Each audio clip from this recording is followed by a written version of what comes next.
Welcome. Welcome back to another Onkruid video. Welcome back to another little Soulstone Survivors video where we are gonna be collecting some tin without, well, with some curses, but without too many curses. I think I want like the rare minerals at least because they might still be needed for some weapon creation, but other than that, I am not gonna make it too difficult, too severe of a difficulty. And it is exactly because, and I am gonna move up my camera a little bit here, and that is exactly because, not even a little bit, normally it's in the top left in Soulstone, I have plans in about 20 minutes, a little bit under 20 minutes even, actually quite a lot under 20 minutes, so I need to make it into a quick little run. The plans that I have is another interview actually, feeling a little bit famous. Of course, these interviews are all about me being Belgium's #1 most renowned, most famous YouTuber and every news channel in the surrounding 15 kilometers, which is not a large range at all. I don't think there is a news channel headquarters located within 15 kilometers of my home. But of course, people want to interview me about my YouTube prowess.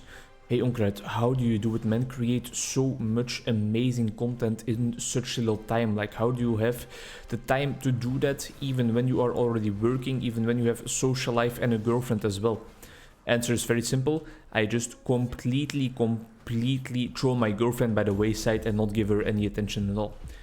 The real answer why I am getting interviewed is because I am a clinical psychologist, nothing less, nothing more. I had the same thing last week where another person, but a person already in her university studies had to interview me. They had to interview a psychologist.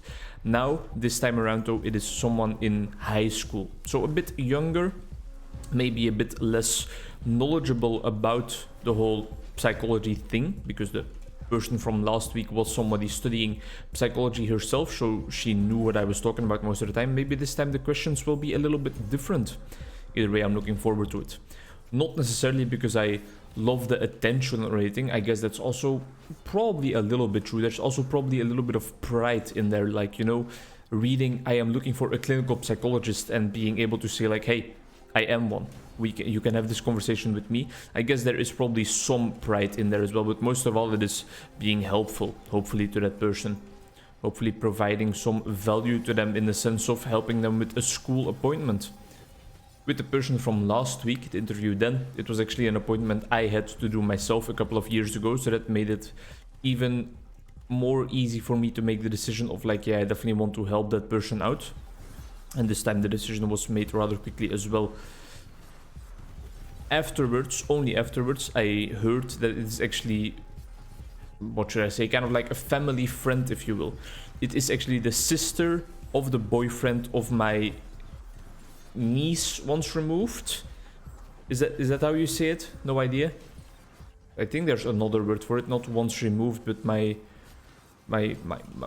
well, of the daughter of my niece. That's I think true, right? Yeah, I think that's true. Very fun person as well, very fun individual. Both the boyfriend and my niece, they are very talented people as well. Very funny, lighthearted, enjoy life, enjoy the small and beautiful things in life, and that's something I can really appreciate in a person. And yeah, I'm looking forward to this small little interview. I don't think it's gonna take that long, so that's why I also said yes, because it's just like a very small investment of my time for probably just helping her maybe even explore the future possibilities of her life even. That might be weird to say. You people might think like, don't be so full of yourself, it's just a school assignment, but I knew that if I had to interview people of a certain profession while I was in high school, that probably could make quite an impression on me, especially since she is studying like humanistic sciences. She is studying in the field of like becoming a psychologist or a social worker, or well, getting into that higher education. So I think I can definitely shape her worldview a little bit. So I need to make sure that I do it in a positive manner, that I'm sitting there with a smile. And that's something you people might have noticed lately in the YouTube videos as well. I tend to start off my videos with a smile. It's something I read somewhere, I think on Reddit. I think that it was on the therapists Reddit, or the Ask Therapy or whatever, one of those subreddits at least, where the person was like, how do you always keep your social battery charged, and how do you keep being energetic even for your like 6th or 7th client in the day? How do you still have the energy to provide the same amount of enthusiasm and energetic listening capacities? And the person that answered the question was like, you know, sometimes it is quite difficult to achieve this indeed. It's quite difficult to do that. But what I do, the simple trick I have, is actually just right before I open the door or right before I go and get the person in the waiting room, I put a smile on my face. Even if there's not really anything funny happening or whatever, like even if I'm just still worrying about the previous session, or I am worrying about what I'm gonna have for dinner later that night, or I am not with my full attention there, I bring my attention back to what is happening right in front of me and what I am about to do with that next client by just putting a smile on my face, even if it's involuntarily. And that's something I have definitely been doing before I start these YouTube videos. I always try to start with a little smile on my face.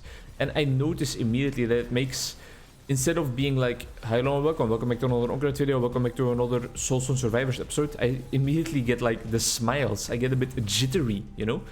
I get in there like, hi, hi, hello and welcome. I think you probably heard it. You right there? Yeah, I think you heard it. You noticed it. You have the capacities in your brain to pick up small social signals, and you immediately found out that that was what I was doing. Build this episode very, very simple, nothing too crazy.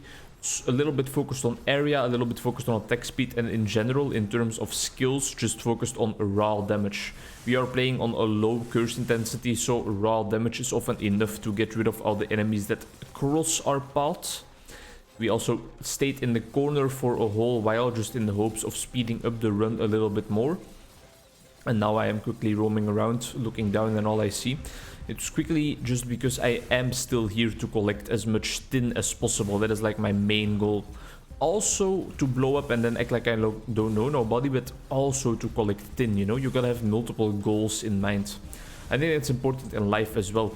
Not put all your eggs in one basket.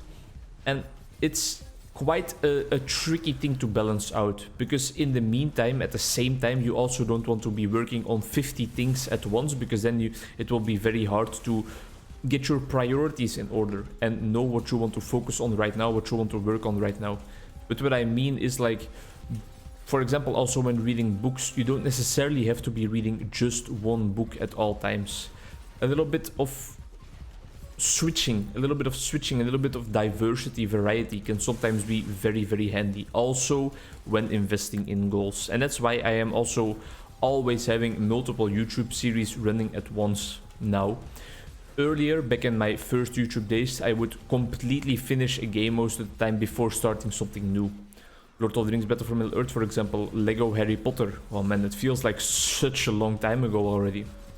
I wanted to finish off the series completely, finish off the game entirely before I jumped into the next adventure, but I have kind of stepped off from that a little bit.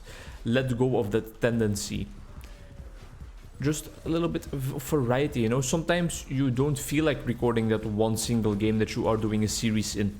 You want to make a 7-hour-long documentary about the prostitution circles in Auschwitz, you know? And if you don't have the flexibility in your schedule to switch up between goals, to switch up between things you are working on, you're gonna have a bad time. That's a life lesson right here, you know? And that's like really the specific life lesson. Say, which happens often to a lot of people, I think, you want to make a 7-hour-long documentary on the prostitution ring in autism and the prostitution processes in did I say in autism?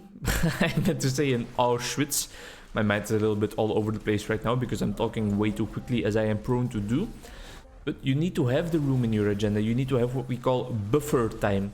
That's something we say when we are trying to help people that have difficulty studying. Like, have some buffer time planned into your agenda as well, because you can't always completely follow your schedule to the point, to the exact second, you know? You need to have some open time for flexibility.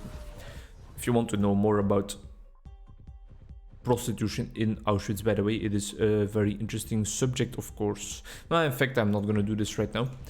And that is what I believe they call them, the Joy Division. And that's actually where that name of the band, frontlined by Ian Curtis, actually came from. And I have to use the past tense because Ian Curtis tragically, of course, killed himself. I believe it was suicide, I'm quite certain. A band you know from hits like Transmission, hits like Love Will Tear Us Apart. Truly an amazing band. A little, I would say underrated, but I think they are actually quite rated. Not overrated, but I think their talent is recognized. Afterwards, after Ian Curtis took his own life, I think some of the band members went on to create New Order, who have the amazing song Blue Monday, and I have to admit that is the only song I know by them. I don't really know any other songs. Maybe if I hear some other songs, some other songs, I would be like, oh yeah, right, okay, I recognize the New Order influences here. I recognize some of the things that I also recognize and adore in Blue Monday, but I am not that certain. I'm a bit knowledgeable about the music scene, but about like very specific niches most of the time, and specific artists, specific songs. I am not just a endless source of musical knowledge, sadly enough. That would be very helpful for the trivia quizzes I indulge in though. 188 in, nothing to sneeze at. Thank you very much for watching. Hope to see you in the next one. Bye bye.